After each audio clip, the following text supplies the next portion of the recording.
الحمد لله نحمده ونستعينه ونستغفره ونعوذ بالله من شرور أنفسنا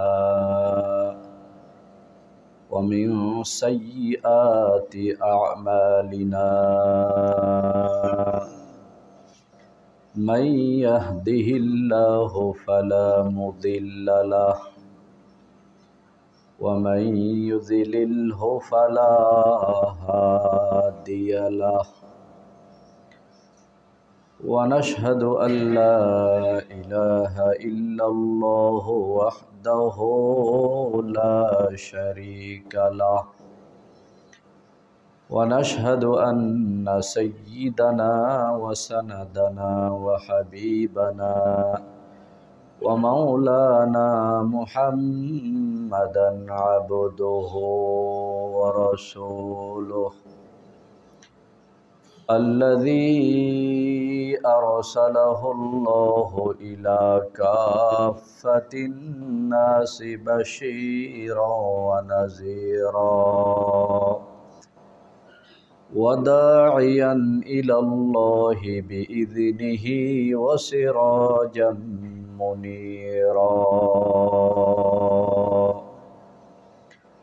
أما بعد فقد قال الله تبارك وتعالى في كلامه المجيد وفرقانه الحميد أعوذ بالله من الشيطان الرجيم بسم الله الرحمن الرحيم وأتموا الحج والعمرة لله وقال تعالى في موضع آخر وأذن في الناس يأتوك رجالا وعلى كل ضامر يأتين من كل فج عميق وقال رسول الله صلى الله عليه وسلم من حج لله فلم يرفث ولم يفسق رجع كيوم ولدته أمه أو كما قال عليه الصلاة والسلام اللهم صل على محمد وعلى آل محمد كما صليت على إبراهيم وعلى آل إبراهيم إنك حميد مجيد اللهم بارك على محمد وعلى آل محمد كما باركت على إبراهيم وعلى آل إبراهيم إنك حميد مجيد محترم حاضرین আল্লাহ রব্বুল আলমিনের আলিশান দরবারে আল্লাহ পাকের দেওয়া জবান দিয়ে দিল থেকে মোহাব্বতের সাথে জবান খুলে উচ্চ আওয়াজে আল্লাহ পাকের শুকর আদায় করি আলহামদুলিল্লাহ। শাওয়াল মাসের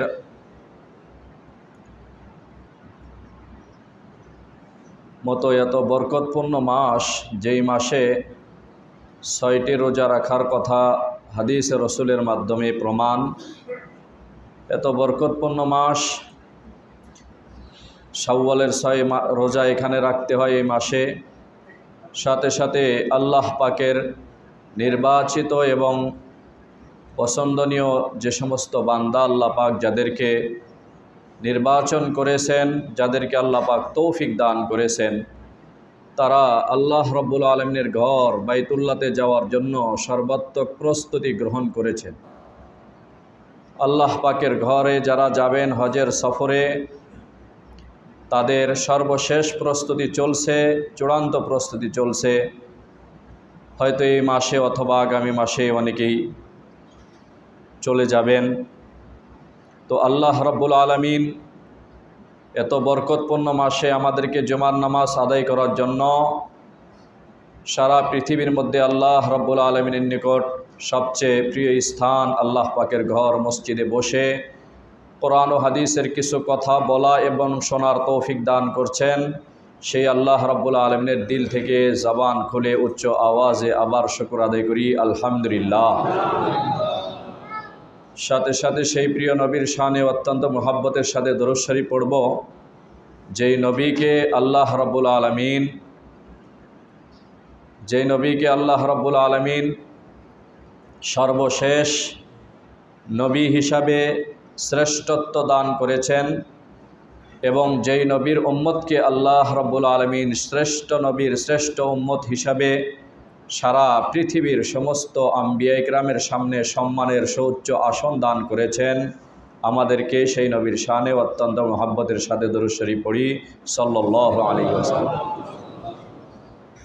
মুহতারাম হাজরিন, ইসলামের ভিত্তি যেই 5টি জিনিসের উপরে, তার মধ্যে অন্যতম গুরুত্বপূর্ণ একটি ভিত্তি এবং অন্যতম গুরুত্বপূর্ণ একটি বিষয় হলো হজ।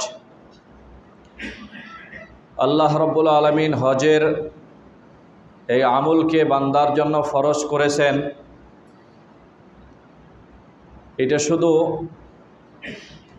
এই উম্মতের জন্য আল্লাহ রাব্বুল আলামিন এত গুরুত্বপূর্ণ ইবাদত, হজের মতো গুরুত্বপূর্ণ ইবাদত আল্লাহ পাক স্পেশালভাবে ফরজের বিষয়টা এই উম্মতের জন্য দিয়েছেন। অন্যান্য আম্বিয়া ইকরাম বাবা আদম আলাইহিস সালাতু ওয়াস সালাম থেকে নিয়ে সর্বশেষ হযরতে ঈসা আলাইহিস সালাতু ওয়াস সালাম পর্যন্ত সমস্ত আম্বিয়া ইকরাম আল্লাহ রাব্বুল আলামিনের ঘর জিয়ারত করার জন্য বাইতুল্লাহ উপস্থিত হয়েছেন। এমন কোনো নবী দুনিয়ার থেকে অতিবাহিত হন নাই, দুনিয়ার থেকে চলে যান নাই, যেই নবী আল্লাহ পাকের ঘর বাইতুল্লাহর জিয়ারত করেন নাই, হজের মতো গুরুত্বপূর্ণ আমল করেন নাই।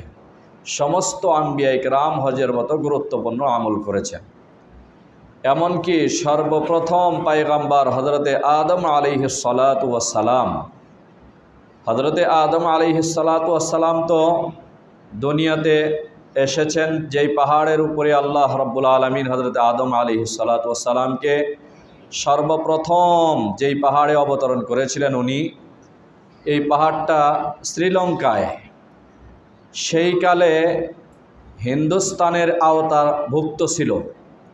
তখন তো এ সমস্ত একত্রে ছিল, তাই তাফসীরের প্রায় সমস্ত কিতাবেই লেখা সর্বপ্রথম পায়ে হেঁটে হযরতে আদম আলাইহিস সালাতু ওয়াস সালাম হিন্দুস্তান থেকে বাইতুল্লাহ পর্যন্ত হজের উদ্দেশ্যে রওনা দিয়েছিলেন, হজ করেছেন পায়ে হেঁটে সর্বপ্রথম হযরতে আদম আলাইহিস সালাতু ওয়াস সালাম। সমস্ত আম্বিয়া ইকরাম আল্লাহ রাব্বুল আলামিনের এই ঘরকে জিয়ারত করেছেন, এবং আল্লাহ রাব্বুল আলামিনের ঘর জিয়ারত করা, সেখানে উপস্থিত হওয়ার কি মজা, কি আনন্দ, এবং আল্লাহ পাকের ঘর দেখে দেখে নামাজ পড়া, আল্লাহ পাকের ঘর তওয়াফ করা, সাই বাইনা সাফা ওয়াল মারওয়া,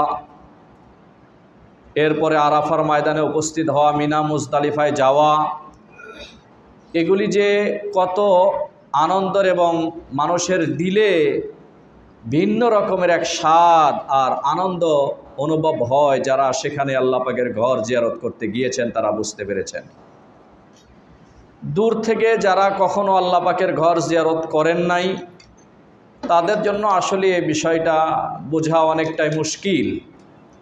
যারা সরাসরি আল্লাহ পাকের ঘর দেখে নামাজ পড়েছেন, আল্লাহ পাকের ঘরের সামনে দাঁড়িয়ে দাঁড়িয়ে আল্লাহ পাকের ঘরের দিকে তাকিয়ে কান্নাকাটি করেছেন, মোনাজাত করেছেন, তাদের জন্য এই বিষয়টি বোঝা অনেক সহজ। আল্লাহ রব্বুল আলামিন সারা পৃথিবীর মধ্যে যত মানুষের আত্মতৃপ্তির জায়গা রেখেছেন তার মধ্যে সবচেয়ে দামি এবং বরকতপূর্ণ স্থান আল্লাহ পাকের ঘর বাইতুল্লাহ।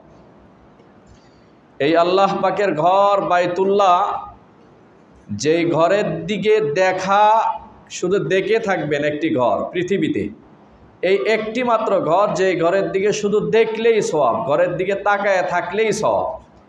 পৃথিবীতে আর কোনো এমন ঘর নাই যে ঘরের দিকে শুধু তাকায় থাকলেই সওয়াব আছে, শুধু আল্লাহ পাকের ঘর বাইতুল্লাহর দিকে তাকায় থাকলেই সওয়াব।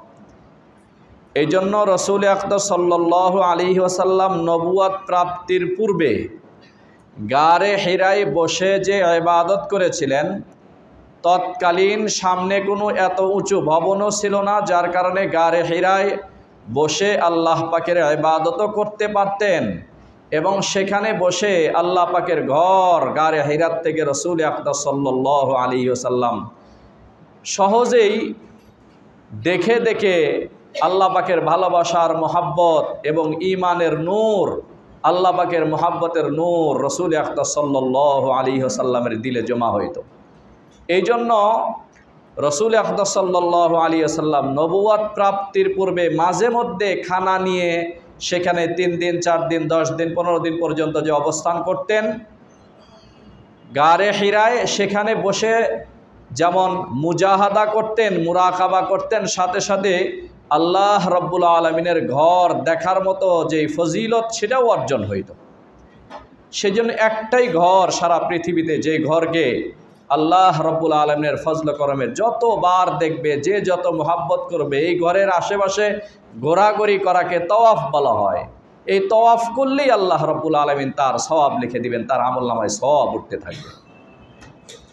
এই জন্য আল্লাহ রব্বুল আলমিন বান্দাদেরকে অত্যন্ত মোহাব্বত করে সমস্ত আম্বিয়ায়ে কেরামকে যেই জায়গায় আল্লাহ রব্বুল আলমিন নিয়েছেন, সারা পৃথিবীতে তো আম্বিয়ায়ে কেরামের চাইতে এত দামি আর কোনো মানুষ নেই। তো সমস্ত আম্বিয়ায়ে কেরামকে আল্লাহ রব্বুল আলমিন যেই ঘরের কাছে নিয়েছেন, যেই ঘরের তওয়াফ করাইছেন, এই ঘরের তওয়াফ করার জন্য, এই ঘরের হজ এবং উমরা করার জন্য কোরআনে কারীমের মধ্যে আল্লাহ রব্বুল আলমিন একটা সূরায় কমপ্লিট সূরা অবতীর্ণ করেছেন, যে সূরাটাকে সূরাতুল হজ। আপনারা যারা কোরআনে কারীম তেলাওয়াত করতে পারেন তারা জানেন, কমপ্লিট একটা সূরা সূরাতুল হজ আল্লাহ রব্বুল আলমিন অবতীর্ণই করেছেন হজের গুরুত্ব, হজের ফজিলত এবং হজের লাভ বোঝানোর জন্য। এবং আজও পর্যন্ত হাদিসের যত কিতাব রচিত হয়েছে, সমস্ত কিতাবে হজের অধ্যায় নামে একটা অধ্যায় সমস্ত কিতাবে আছে। এই সমস্ত কিতাবে হজের গুরুত্ব এবং হজ করলে কি লাভ, হজ না করলে কি ক্ষতি, এই বিষয়ে রসুল আকরাম সাল্লাল্লাহু আলাইহি ওয়াসাল্লাম অত্যন্ত দরদ সহকারে উম্মতকে সতর্ক করেছেন যে আমার উম্মত, এই ঘরের হজের তৌফিক যাদের হবে তারা যেন কোনো সময় অলসতার দরুন বা কোনো কারণে দুনিয়ার লোভে পড়ে, সংকটের চিন্তায় কোনো কারণে যদি এই ঘরকে জিয়ারত করার মতো বরকত থেকে তোমরা কোনো সময় মাহরুম না হয়ে যাও। এই জন্য রসুল আকরাম সাল্লাল্লাহু আলাইহি ওয়াসাল্লাম উম্মতকে সতর্ক করেছেন। রসুল আকরাম সাল্লাল্লাহু আলাইহি ওয়াসাল্লাম যখন হজ ফরজ করা হলো, তখন রসুল আকরাম সাল্লাল্লাহু আলাইহি ওয়াসাল্লাম সাহাবায়ে কেরামের সামনে খুতবা দিলেন। খুতবার মধ্যে বললেন, ইয়া আইয়ুহান নাস কদ ফুরিজা আলাইকুমুল হজ্জ ফাহুজ্জু, হে লোক সকল, আমার সাহাবায়ে কেরাম, আল্লাহ রব্বুল আলমিন হজ ফরজ করেছেন, অতএব তোমরা আল্লাহ পাকের এই ফরজ বিধানকে নিজের জীবনে বাস্তবায়ন করো, এই আমলকে আল্লাহ পাকের হুকুমকে তোমরা বাস্তবায়ন করো।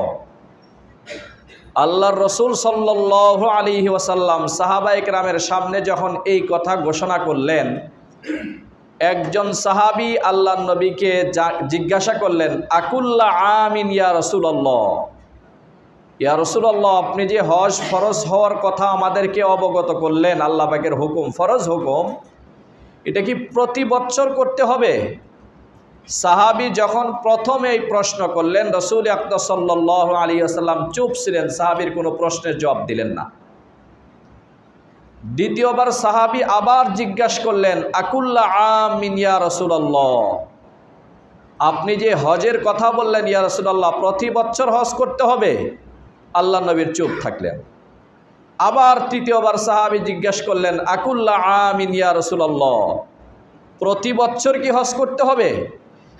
তৃতীয়বার যখন এই সাহাবী হযরতে আকরা ইবনে হাবিস রাদিয়াল্লাহু তাআলা আনহু জিজ্ঞেস করলেন, তখন রাসূল আকরাম সাল্লাল্লাহু আলাইহি ওয়াসাল্লাম বললেন, দেখো, আমি যদি তোমাদেরকে বলি যে প্রতি বছর হজ করতে হবে, তাহলে আল্লাহ পাক এই প্রতি বছর হজ তোমাদের উপরে ফরজ করে দিবেন।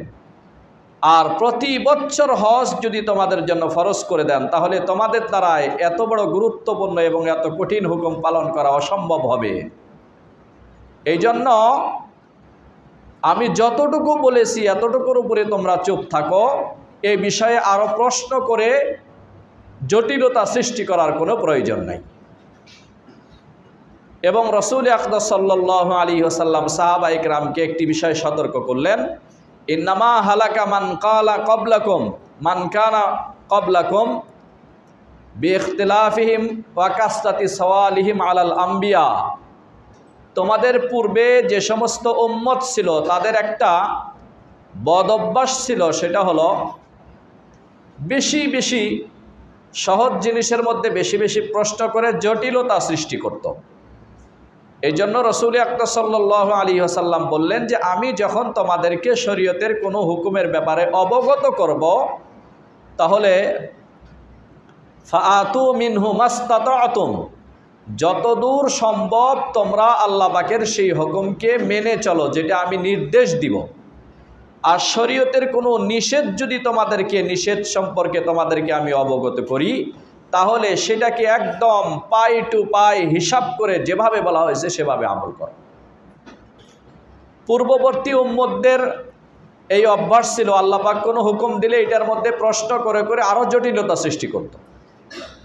যেমন হযরতে মূসা আলাইহিস সালাতু ওয়াস সালামের যুগে, আপনারা যারা সূরা বাকারা তেলাওয়াত করেছেন কোরআনে কারীমের, মূসা আলাইহিস সালাতু ওয়াস সালাম বনি ইসরাইলের মধ্যে অনেক বড় একজন নবী ছিলেন। কোরআনে কারীমের মধ্যে সর্বাধিক যেই নবীর কথা আলোচনা করা হয়েছে সেই নবী হযরতে মূসা আলাইহিস সালাতু ওয়াস সালাম। এই মূসা আলাইহিস সালাতু ওয়াস সালামের কওম ছিলেন হলো বনি ইসরাইল, তাদেরকে বলা হয়। স্বাভাবিকভাবে তাদের মধ্যে অনেক বড় আলেম ছিল, অনেক বড় আবেদে ছিল, আবার ইতিহাসের মাধ্যমে প্রমাণ অনেক বড় ফাসেক ফুজ্জার গুনাহগার এই বনি ইসরাইলের মধ্যে অতিবাহিত হয়েছে। তো বনি ইসরাইলের মধ্যে একজন যুবক ছিল যার চাচার অনেক অর্থ সম্পদ ছিল, কিন্তু এই চাচা অনেক লম্বা হায়াত পায়, ইন্তেকাল করে না। সেই শরীয়ত মোতাবেক চাচার কোনো সন্তান না থাকার কারণে চাচার সমস্ত সম্পদের মালিক হওয়ার কথা ভাতিজা। তো ভাতিজাই এত লম্বা সময় তার বিলম্ব করা সহ্য হইতেছিল না, এই জন্য রাত্রের অন্ধকারে তার চাচাকে হত্যা করে অন্য এলাকার সামনে লাশ ফেলে রেখে এসেছে আর দাবি করেছে আমার চাচাকে ওই এলাকার যে এলাকার সামনে লাশ পাওয়া গেছে তারা হত্যা করেছে। এবং বিচারের জন্য এই যুবক যে হত্যা করেছে সেই সর্বপ্রথম সকলের সামনে বিচারের আবেদন করলো, অথচ হত্যা সে নিজেই করেছে। উদ্দেশ্য ছিল চাচা দেরিতে মারা গেলে সম্পদের মালিক অনেক দেরিতে হবে, চাচা এত লম্বা হায়াত পায়, ইন্তেকাল করে না, এই জন্য অতি দ্রুত সম্পদের মালিক হওয়ার জন্য। কোনো মুফাসসিরিন ইকরাম এভাবেই বলেছেন।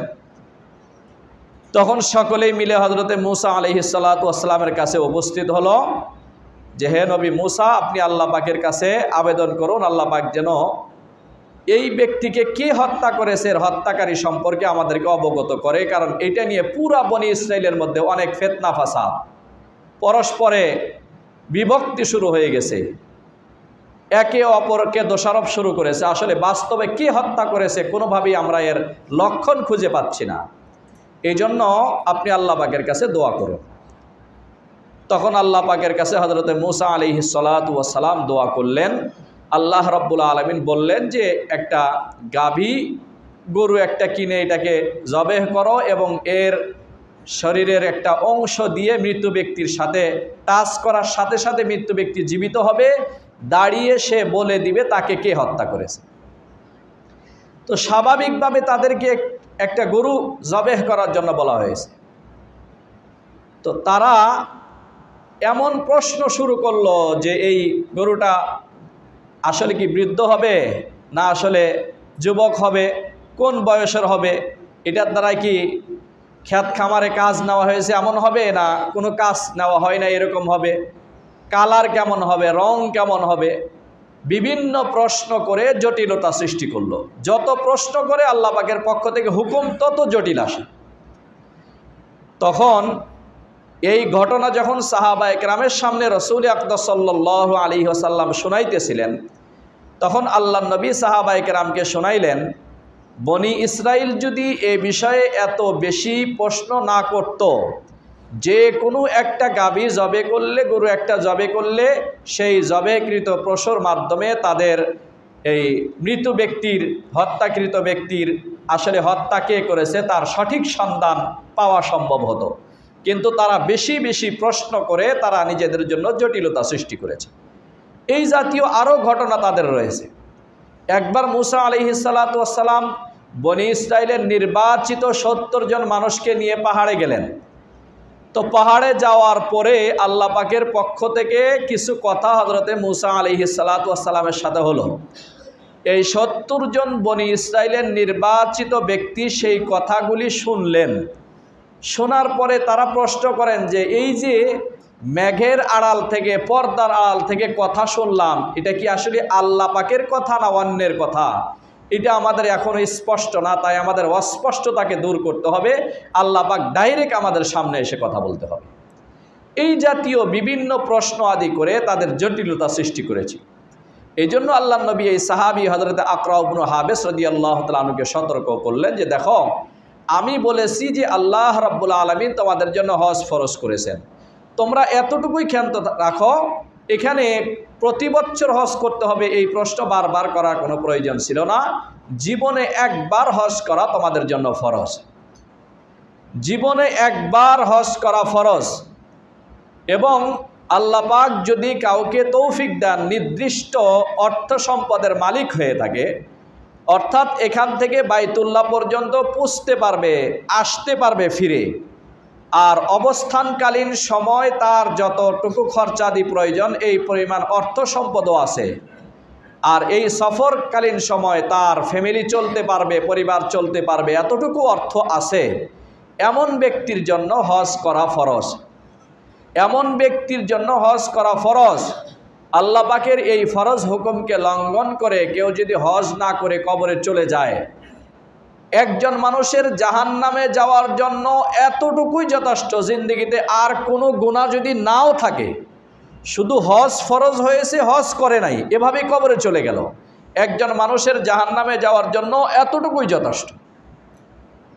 এক হাদিসে রাসূল আকরাম সাল্লাল্লাহু আলাইহি ওয়াসাল্লাম ইরশাদ করেন, মান মালাকা জাদান ওয়া রাহিলাতান, যে ব্যক্তি হজ করতে যাওয়ার এবং আসার খরচাদি, তার ফ্যামিলি চলার মতো অর্থ যা প্রয়োজন তা সবই আছে, এতটুকু অর্থ সম্পদ থাকার পরে সে যদি হজ না করল, ফালাইসা আলাইহি আইয়ামুতা ইয়াহুদিয়ান আও নাসরানিয়ান, তাহলে সে ব্যক্তি কি ইয়াহুদি হয়ে মারা গেল না নাসারা হয়ে মারা গেল, এর মধ্যে কোনো পার্থক্য নেই।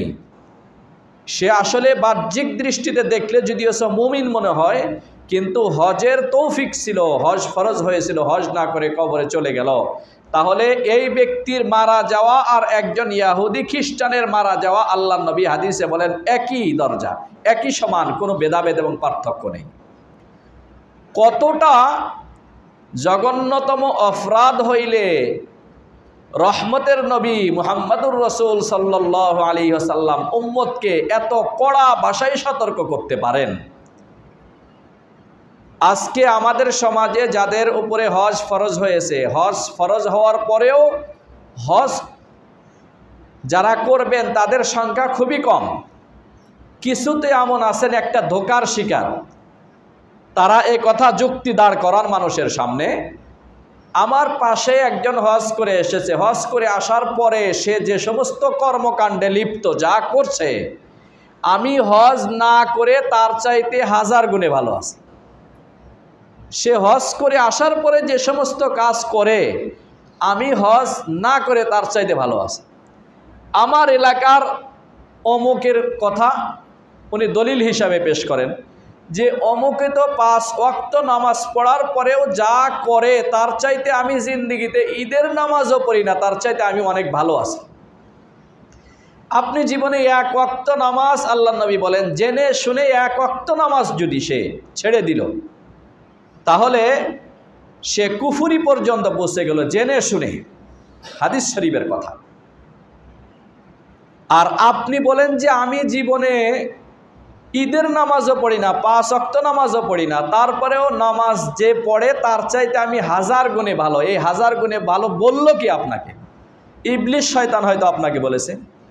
কারণ মুহাম্মদুর রাসূল সাল্লাল্লাহু আলাইহি ওয়াসাল্লাম বলেছেন, 1 ওয়াক্ত নামাজ জেনে শুনে কেউ যদি ছেড়ে দেয়, তার মাল সম্পদ যা আছে সব যেন বিলীন হয়ে গেলে, মুহূর্তের মধ্যে ধ্বংস হয়ে গেলে যেমন ক্ষতিগ্রস্ত হলে, এর চাইতে অনেক গুণে বেশি ক্ষতিগ্রস্ত সে হয়ে গেল। আর আপনাকে শয়তান ধোঁকা দিয়েছে, আপনি মনে করেন যে আমি নামাজ না পড়লেও আমি তার চাইতে 1000 গুণে ভালো। সে নামাজ পড়ে যে তার চাইতে ভালো।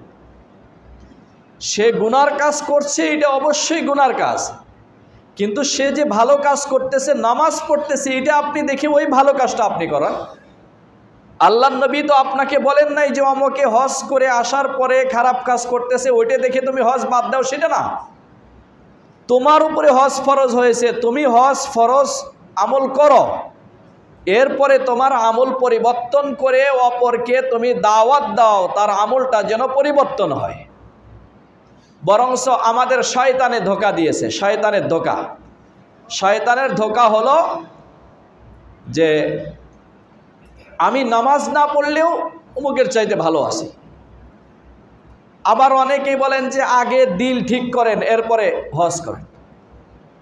আচ্ছা বলেন তো, হজ ফরজ হয়েছে, হজ ফরজ না করে তার দিলটা ঠিক কেমনে করবে? এটা যে একটা শয়তানি, একটা ধোঁকা তার দিলের ভিতরে। শয়তান ধোঁকা দিয়ে তার ঈমান আমলকে ধ্বংস করার জন্য বড় একটা পাওয়ারফুল ঔষধ তার দিলের মধ্যে সেটিং করেছে। সে সব এই কথাই বলে যে হজে যাওয়ার আগে মনটা আগে ঠিক করো, দিলটা আগে ঠিক করো। হজে যাওয়ার আগে যদি আপনি দিলটা ঠিক করতেন, আপনার দিলটা ঠিক হয়ে গেছে, আপনি বাস্তবে যদি বুঝতেন যেভাবে জবানে বলতেছেন, তাহলে তো আপনি নিজে 5 ওয়াক্ত নামাজও পড়তেন, হজের জন্য প্রস্তুতি নিয়ে নিতেন, আপনার দিল ঠিক হয়ে গেছে। এত বড় একটা ধোঁকা, নিজেও ধোঁকার মধ্যে পড়ে আছে, আরেকজনকে বারবার ধোঁকা দিতে থাকে, আর বারবার এই কথাগুলি বলতে থাকে যে হজে যাওয়ার আগে আগে মনটা ঠিক করো, এরপরে হজে যাও।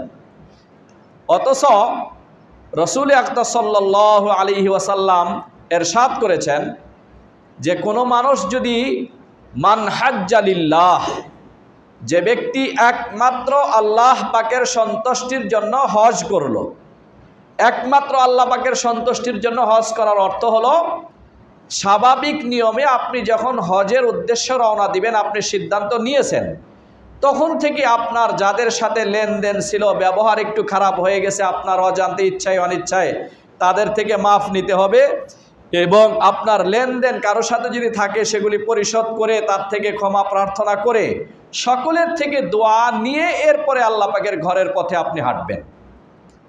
আপনার নিয়ত থাকবে এই সফরে যদি আমি আর না ফিরে আসতে পারি, আর যদি সুযোগ আল্লাহ রাব্বুল আলামিন আমাকে না দেন, তাহলে আমি এইটাই যেন আমার শেষ বিদায় হয়, সবার চাইতে আমি মাপসাপ নিয়ে আল্লাহ পাকের ঘরে চলে যাব। আর আল্লাহ পাকের ঘরে যাওয়ার পূর্বের থেকেই আসলে ওই সম্পর্কে কিছু জ্ঞান অর্জন করে দিলটাকে নরম করে, বর্তমান যেমন মুরব্বিয়ান একরাম বলেন যে আল্লাহ পাকের রাস্তায় কিছু সময় দিয়ে দিলটাকে নরম করে কিছু আমল আখলাক শিখে এরপরে আল্লাহ পাকের রাস্তায় রওনা দেন। পুরা রাস্তার মধ্যে আপনি দিলে দিলে আল্লাহ পাকের কাছে ইস্তেগফার পড়তে থাকবেন, দরুদ শরীফ পড়তে থাকবেন, দরুদ শরীফ পড়তে থাকবেন, দরুদ শরীফ পড়তে পড়তে সেখানে উপস্থিত হবেন মেশকাত শরীফের ব্যাখ্যা গ্রন্থ মেরকাত, তাতে লেখা আল্লাহ পাকের ঘরের দিকে যতবার নজর পড়বে ততবার আপনি আল্লাহ পাকের কাছে যা দোয়া করবেন আল্লাহ পাকের ঘরের বরকতে সমস্ত দোয়াগুলিকে কবুল করে নেবেন। এবং বৃষ্টি, প্রথম বৃষ্টি যখন নামে, বৃষ্টির মধ্যে দাঁড়িয়ে দাঁড়িয়ে আল্লাহ পাকের কাছে দোয়া করলে দোয়া কবুল হয়। এখনো বৃষ্টি শুরু হয় নাই, আপনারা এই দোয়ার সুযোগও গ্রহণ করতে পারেন। একই জায়গায় এই কথাটাই লেখা, বৃষ্টির মধ্যে দাঁড়িয়ে দাঁড়িয়ে দোয়া করলে যেমন আল্লাহ রাব্বুল আলামিন দোয়াকে কবুল করবেন, অনুরূপভাবে আল্লাহ পাকের ঘরের দিকে নজর করে মানুষ যত দোয়া করবে আল্লাহ পাক সেই দোয়াকে কবুল করবেন। আর সেখানে আপনি উপস্থিত হয়ে আপনার অতীত জীবনের সমস্ত অন্যায় অপরাধগুলিকে একদম স্মরণ করে আল্লাহ পাকের কাছে সেজদায় পড়ে কাঁদবেন, মোনাজাত করবেন। সেখানে মানুষ আল্লাহ পাকের ঘরের দরওয়াজা, স্বর্ণের দরওয়াজা ধরে কত কান্নাকাটি করতেছে আল্লাহ পাকের কাছে। একটা জায়গা আছে হাতিমে কাবা, যেই জায়গাটা আসলে মূলত কাবা আল্লাহ পাকের ঘরের অন্তর্ভুক্তই ছিল, কিন্তু আল্লাহ পাকের ঘর যখন নতুন করে সংস্কারের কাজ করা হলো, তখন কুরাইশ বংশের লোকজন, তাদের প্রতিজ্ঞা ছিল এখানে আমরা হালাল টাকার মাধ্যমে আল্লাহ পাকের ঘরকে আমরা সংস্কারের কাজ করব। তখন টাকার সংকটের কারণে আল্লাহ পাকের ঘর হওয়া সত্ত্বেও এইটা আল্লাহ পাকের ঘরের অন্তর্ভুক্ত করতে পারেন নাই। এইখানে 2 রাকাত নফল নামাজ পড়লে, দোয়া করলে আল্লাহ পাক দোয়া কবুল করেন। কত সিরিয়ালের মধ্যে দাঁড়িয়ে কত কষ্ট করে সেই জায়গার মধ্যে সিরিয়াল বাইতে হয়। সারা দুনিয়ার মানুষ সেখানে যারা সিরিয়ালে দাঁড়াইছে, আমার সামনে দাঁড়াইছে, সেজদায় পড়ে এমন কান্নাকাটি শুরু করছে, আমি তো সেজদার থেকে উঠি না, আমি কিভাবে তাকে সেখান থেকে সেজদার থেকে সরাবো। আল্লাহ পাকের বান্দা সেখানে সেজদায় পড়ে এমন কান্নাকাটি করতেছেন। হজরে আসওয়াদের বিষয় তো আপনারা জানেন, আল্লাহ পাকের ঘরের দরওয়াজা ধরে মানুষ, আল্লাহ পাকের ঘরের দেওয়াল ধরে মানুষ কত কান্নাকাটি করতেছেন আল্লাহ পাকের কাছে। আপনিও বেশি কান্নাকাটি করবেন হজে গিয়ে। আপনি যাইতে পারলেন না, সব সময় আল্লাহ পাকের কাছে দোয়া করতেছেন, আল্লাহ আমাকে তৌফিক দান করেন। সম্ভব হলে কিছু টাকা পয়সা, অর্থ সংকট আপনি কিছু জমা করতে থাকেন, এভাবে সারা জিন্দেগি দোয়া করতে থাকেন। আল্লাহ রাব্বুল আলামিন কবুল করলে আপনি একদিন আল্লাহ পাকের ঘরে যাইতে পারবেন।